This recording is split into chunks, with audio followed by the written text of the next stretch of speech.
दोस्तों नमस्कार, मैं अजय कुमार वर्मा एशियन डीबीसी। तो आज का वीडियो दोस्तों एक खास टॉपिक के ऊपर होने वाला है और ये टॉपिक आप लोग जरूर देखिएगा। इसमें मैं कई चीजें वैसे लेने की कोशिश करूंगा जो पोल्ट्री से रिलेटेड है और बहुत ही इंपॉर्टेंट है। दोस्तों जहां तक कि मेरा अनुभव जा रहा है और जितने लोग मुझसे जुड़ते हैं और जुड़े हुए हैं, उनमें से ज्यादा लोगों की इच्छाएं जानने की कोशिश करता हूं कि वो अभी आगे क्या करने वाले हैं फ्यूचर में। बहुत सारे ऐसे लोग हैं दोस्तों जो कि कहते हैं कि भाई मुझे फार्मिंग कॉन्ट्रैक्ट करना है। बहुत सारे लोग ऐसे हैं जो कहते हैं मुझे कि निजी करना है। कुछ लोगों का कमेंट होता है दोस्तों कि सर निजी फार्मिंग अगर शुरू किया जाए तो उसमें क्या क्या सावधानियां बरतनी चाहिए फार्मरों को। इसके ऊपर आप वीडियो बनाएं और हम लोगों को जागरूक करें ताकि हम लोग भी सरवाइव कर सकें। थोड़ा सा मैं बता दूं दोस्तों कि पिछले कुछ दिनों से, दिनों क्या साल लगभग होने वाला है दोस्तों, मैं लगभग अपनी फार्मिंग में ज़्यादा से ज़्यादा अपना निजी काम करता हूँ। और जितना काम निजी काम करके मज़ा आ रहा था, उतना दोस्तों कॉन्ट्रैक्ट बेस में नहीं था। लेकिन मैं सबके लिए नहीं है दोस्तों, बहुत सारे ऐसे फार्मर भाई हैं, जैसे मेरा खुद का एक फार्म है, जिसको अगर मुझे निजी चलाना होता है तो वो मेरे लिए सबसे भारी पड़ जाता है, क्योंकि वो फार्म जो है मेरे घर से 22 किलोमीटर दूर है दोस्तों और 7,000 बर्ड का है। 7,072 चिक्स उसमें प्लेस किए जाते हैं। तो मेरा कहने का मतलब यह है दोस्तों कि यदि आप लोग निजी फार्मिंग करने की सोच रहे हो तो आप लोगों को क्या क्या चीजें रखनी होंगी और कैसे कैसे करना होगा ताकि आपका नुकसान ना हो। जैसे दोस्तों आज के डेट में मुर्गे का रेट काफी ज्यादा कम है। अब यहां पर अगर कोई निजी फार्मिंग कर रहा होगा, बंदा होगा, यानी जो बंदा निजी फार्मिंग कर रहा होगा और वो बंदा मार्केट से बनी बनाई हुई फीड खरीदता होगा, तो मैं दावे के साथ कहता हूं दोस्तों कि उसकी तैयारी लगभग लगभग 85 से 90 रुपए के बीच में आ रही होगी। अब अगर जिस फार्मर की तैयारी 85 से 90 के बीच में आ रही होगी दोस्तों, उनका तो नुकसान होना तय है, क्योंकि रेट ही इस तरह से चल रहा है। 74, 72, 75, कई दिनों से, पिछले कई दिनों से इस तरह से रेट चल रहा है। अब अगर ज्यादा देर मुर्गा डंप करने की सोचोगे दोस्तों, तो आपको बता दूं कि आप सोचते हो कि भाई रोक के रखेंगे और फिर इसको बेचेंगे, तो दोस्तों हर एक बंदा हर एक जगहों पर बड़े साइज के मुर्गे का चलन बहुत ही कम है। यानी 3 किलो प्लस का जो माल होता है दोस्तों, इसको कुछ पर्टिकुलर जगह पे ही बेचा जा सकता है, अदरवाइज हर जगह पे इसका डिमांड बहुत ही कम होता है।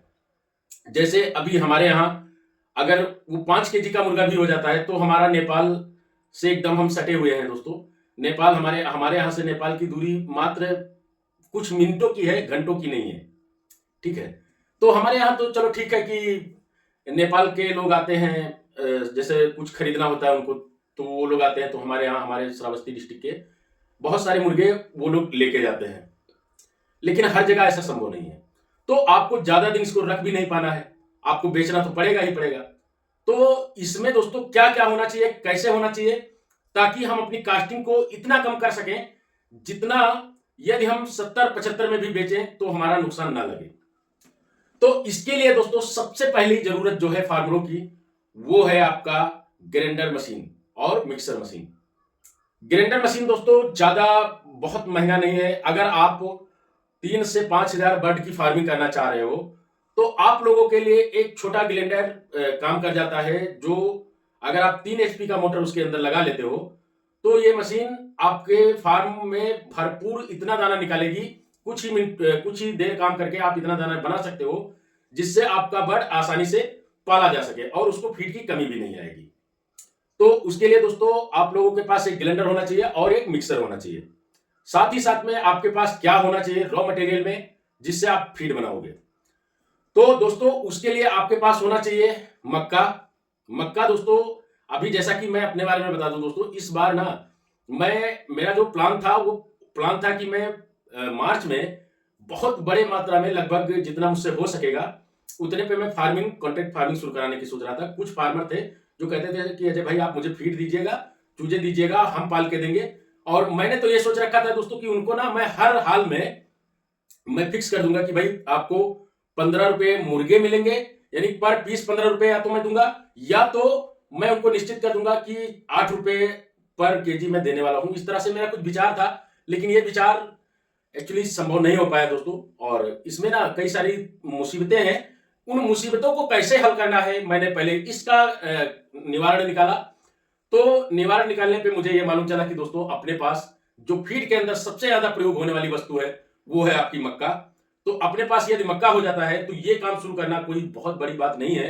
एक बार मैं बिना किसी लोन वगैरह उठाए मैं काम शुरू कर लूं। तो इसके लिए मैं तो फिलहाल दोस्तों मक्का बहुत बड़े पैमाने पे लगा रहा हूं इस बार। और अभी मेरे मक्के का काम भी शुरू है। कुछ मक्का तो मेरी काफी बड़ी हो चुकी है, कुछ मक्का लग रहा है, कुछ खेतों की तैयारियां चल रही हैं। तो ये तो फिलहाल के लिए सबके लिए संभव नहीं है दोस्तों कि हर एक फार्मर ऐसा कर सकेगा। तो अब ये तो मेरी बात हो गई, लेकिन आपकी बात मैं बताता हूं दोस्तों।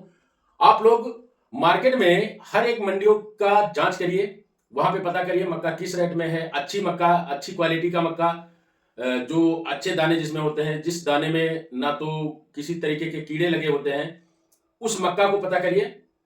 इसके बाद दोस्तों डीओसी, जिस सोया डीओसी जो होता है उसको पता करिए कि आपको इजिली कहां से अवेलेबल हो सकता है, ये पता कर लीजिए।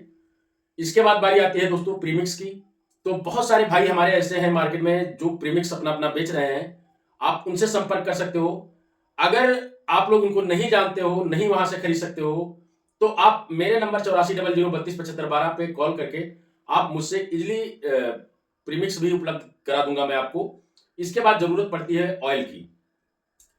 तो इतनी चार चीजें आपके फीड में मिला करके फीड बनाना होता है दोस्तों। प्रीमिक्स होता है, मक्का होता है, सोया डीओसी होता है और ऑयल होता है। ठीक है, इन चीजों को आप लोग अपने मार्केटों में पता कर लीजिए, या नहीं जानते हो तो उन फार्मरों को ढूंढिए जिनके पास में फीड बन रहा हो, उनसे मिलिए, उनसे बात करिए कि सर ये जो चीज आप लाते हो ये कहां से लेके आते हो, अगर हमें चाहिए तो क्या आप हमें सप्लाई दे सकते हो। दोस्तों कुछ पाने के लिए कुछ खोना पड़ता है, लेकिन कुछ पाने के लिए कुछ करना पड़ता है, कुछ बनाने के लिए कुछ करना पड़ेगा। तो आपको भी चलना पड़ेगा मार्केट में, और ये सारी चीजें कहां मिलेंगी, कैसे मिलेंगी, उसके बारे में आपको तलाश करना होगा, तभी जाके संभव हो पाएगा। तो ये कर लीजिए। इसके बाद में दोस्तों ये सारी चीजें जब हो जाती है ना, तब आपको मार्केट में निकलना है एक चीज पता करने की। आपको देखिए 500, 1000, 2000, 3000, 5000 तक अगर आपको चूजा खरीदना है तो आपको इजिली चूजा मिलेगा, लेकिन बस वही इनवाइस और वो उस तरह के रेट से मिलेगा। इसके लिए अगर आप कई सारे फार्मर्स का ग्रुप बनाते हो और ग्रुप में आप ये कहते हो, जिसके साथ जिससे भी चूजा खरीदते हो उनसे बताते हो कि भाई हम आपका 15,000, 10,000, 20,000 चूजे हर महीने में या 15 दिन पे लेंगे, तो वो लोग भी आपको एक उचित रेट में देने की कोशिश जरूर करते हैं। वहां से चूजा लीजिए। मेडिसिन ऐसी लगाइए दोस्तों जो सिर्फ आपके मुर्गे को जरूरत हो, और खास करके दोस्तों ऐसी मेडिसिन का प्रयोग करिए जिसका प्रयोग करने के बाद में आप लोगों को आपके मुर्गे में रिजल्ट आए। इतनी सारी चीजें करने के बाद में दोस्तों आप लोग अपना निजी काम शुरू कर सकते हो। फीड की कास्ट को और कम किया जा सकता है दोस्तों, ऐसा नहीं है, फीड की कास्ट को और कम करके भी आप अच्छा कर सकते हो। अब ये तो बात हो गई दोस्तों कि निजी फार्मिंग शुरू करने के लिए जो चीजें लगती हैं उनके बारे में। अब मैं कुछ फार्मर भाइयों की जो गलतियां होती हैं उसके बारे में थोड़ा सा आप लोगों को अवेयर करना चाहूंगा, ताकि आप लोगों से भी इस प्रकार की गलती ना हो। सबसे पहली चीज दोस्तों, कल मेरे पास एक कॉल आई और उन्होंने ना फर्स्ट डे में इतना ज्यादा एंटीबायोटिक का प्रयोग कर दिया कि बच्चे एकदम से लूज हो गए।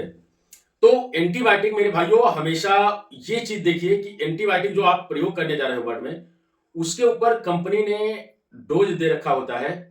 आपको क्या करना है कि अगर आपको ऐसे नहीं समझ में आ रहा है तो आप ना छोटा तराजू बहुत सारी जगहों पे उपलब्ध होता है, उस तराजू में वजन करिए पहले। इसके बाद देखिए कि यदि एंटीबायोटिक 1 ml 1 लीटर पानी में चल रहा है, या 1 ग्राम पानी में 1 ग्राम पर लीटर पानी में चल रहा है, तो उसको उसी हिसाब से लगाइए, ना कि एक पाउच फाड़ा और आपको लग रहा है कि यार बस ये इतना क्या कर लेगा बच्चों का, तो उठा के आपने छोड़ करके और सब घोल करके लगा दिया। ये गलत है दोस्तों। इस तरह से अगर आप काम करोगे आपका भी नुकसान होगा, इसमें कोई दो राय नहीं है दोस्तों। तो इसलिए एंटीबायोटिक ही नहीं, सभी दवाएं, जितनी भी दवाएं आप पोल्ट्री में यूज करते हो, वो सारी की सारी दवाएं ऐसी होनी चाहिए जो प्रयोग करते समय एक मानक के हिसाब से ही प्रयोग करना चाहिए, ना कि उसको कम और ज्यादा। अभी मैं आपको बताऊं दोस्तों, ये एक दवा है, मैं इसको खोल करके दिखाता हूँ। ये दवा ऐसी दवा है दोस्तों, इसका प्रयोग मेरे फार्म के ऊपर चल रहा है और अभी देखिए ये मैंने कट भी कर लिया है इसका, ये प्रयोग करके देख रहा हूँ। कंपनी जिस कंपनी ने दिया है मैं इसको इसीलिए अभी ज्यादा इसके बारे में डिफाइन नहीं करूंगा और मैं बताऊंगा बाद में अगर सक्सेस रहा तो। ये दवा दोस्तों है, इसको ना मैंने सिर्फ और सिर्फ 350 बच्चों पे अप्लाई किया है और मैं ट्रायल कर रहा हूं। इस दवा का प्रयोग करने के बाद में दोस्तों उन्होंने कहा है कि आपको किसी भी दवा की, अदरवाइज आप कोई भी दवा लीवर टॉनिक तक प्रयोग नहीं करना है। तो मैंने वैसे ही किया है। आज मेरा 16 दिन का चिक्स हो गया है, 500 ग्राम के नियर अबाउट वेट आ रहा है उसका, और अभी तक ना मैंने एक रुपए की भी दवा उसमें कोई नहीं यूज करके देखी है। अब ट्रायल मेरा चल रहा है दोस्तों। सिर्फ और सिर्फ इस दवा का स्प्रे हम लोगों को लीटर के ऊपर करना होता है। हर 8वें दिन से पहले पहले भी कर सकते हैं, लेकिन 8वें दिन तक तो हमें करना ही करना होता है। पहले दिन चूजा है उससे पहले भूसी पे डालना है, फिर इसके बाद में 8 दिन पूरा होता है तब डालना है, और इसके बाद फिर 16वें दिन पे डालना है। ऐसे इसका स्प्रे करना है दोस्तों, पिलाना नहीं है, भूसी पे स्प्रे करना है।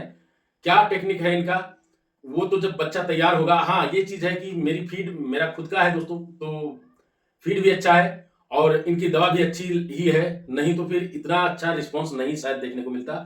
मोटेलिटी मैं बता दूं दोस्तों कि 350 बच्चों में मोटेलिटी अभी तक मात्र 6 या 7 मोटेलिटी मुश्किल से हुई है और ट्रायल चल रहा है। अभी देखता हूं कि कितना सक्सेसफुल है ये दवा।